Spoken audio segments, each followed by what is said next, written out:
সোণাপুৰত শুভমুক্তি লাভ কৰে এটি নতুন কাৰ্বি ভিডিঅ' গীত। উদীয়মান কণ্ঠশিল্পী ৰঞ্জন ৰুণিত আৰু দীপশিখা ৰংচলিপিয়ে কণ্ঠ নিগৰুৱা গীতটিৰ কথা অজয় ইংতিৰ।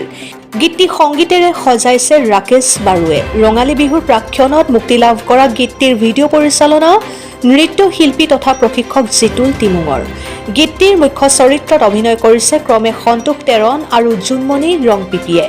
ৰঞ্জন ৰুণিত ইউটিউব চেনেলৰ জৰিয়তে ভিডিঅ' গীতটি ৰাইজৰ মাজলৈ আগবঢ়াই দিয়া হৈছে। দেওবাৰে গীতটিৰ সৈতে জড়িত সমূহ কলা কৌশলীৰ উপস্থিতিত আনুষ্ঠানিকভাৱে শুভমুক্তি দিয়া হয় এই ভিডিঅ' গীতটি। শ্ৰোতা দৰ্শকে আদৰি ল'ব বুলি আশাবাদী কণ্ঠশিল্পী ৰঞ্জন ৰুণিতৰ লগতে সমূহ শিল্পীসকল। Bureau report, Arunoday Assam. মই খুব প্ৰিয় ৰঞ্জন ৰণিত। তেওঁ আগে পিছে গীত গায় বুলি মই জানিছোঁ। মই বহুত পলমকৈ তেওঁৰ লগত চিনাকি হৈছিল যদিও গম পালোঁ যে তেওঁ গীত গাই ভাল পায় বা গীত গাইছে ইয়াৰ আগতেও, আৰু তেওঁ মাজে মাজে তেনেকুৱা ধৰণৰ ষ্টেজ প্ৰগ্ৰেমো কৰে বুলি জানিছোঁ। গতিকে তেওঁ মোক এটা গান এটা গোৱাৰ হেঁপাহ দেখুৱাই মোক এটা কাৰ্বি ভাষাৰে এটি গীত এটা তেওঁৰ কাৰণে বনাই দিবলৈ কোৱাত, এনে খুব শিথিল ভাষাৰে, খুব গভীৰ ভাষাটো নহয়, আৰু তেওঁ মোক এইটোৱেই ক'লে যে দৃশ্যপটটো এনেকুৱা হ'ব লাগে যেন ডেকা ল'ৰা ছোৱালীখিনিয়ে যাতে উপভোগ কৰিব পৰা এটা গীত এটাৰ কথাখিনি মোক কৰি দিব লাগে। সেইকাৰণে কাৰণ আজিকালি দেখিছোঁ গভীৰ যিবোৰ ক্লাছিকেল গীত বা তেনেকুৱা গীতবিলাকত আমাৰ যিখিনি নতুন চামে তেনেকুৱা ধৰণৰ আগ্ৰহ নেদেখুৱায়, আৰু এনেকুৱা ধৰণৰ যিখিনি অলপ নাচ গান কৰিব পৰা গীতত তেওঁলোক বেছি আগ্ৰহী।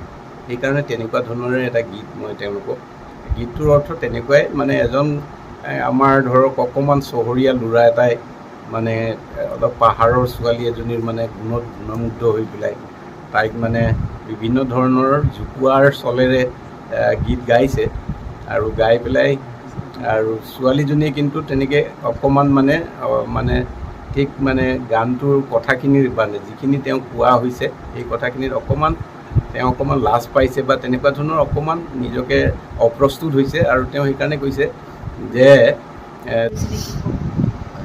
নমস্কাৰ, মই ৰঞ্জন ৰণিত। প্ৰথমে মই অসমবাসী ৰাইজলৈ মৰম আৰু শ্ৰদ্ধা জ্ঞাপন কৰিছোঁ, লগতে ৰঙালী বিহুৰ শুভেচ্ছা জ্ঞাপন কৰিছোঁ। হয়, বহুদিনৰ প্ৰচেষ্টা এটি কাৰ্বি গীত ভিডিঅ' ছং এটি বনোৱাৰ।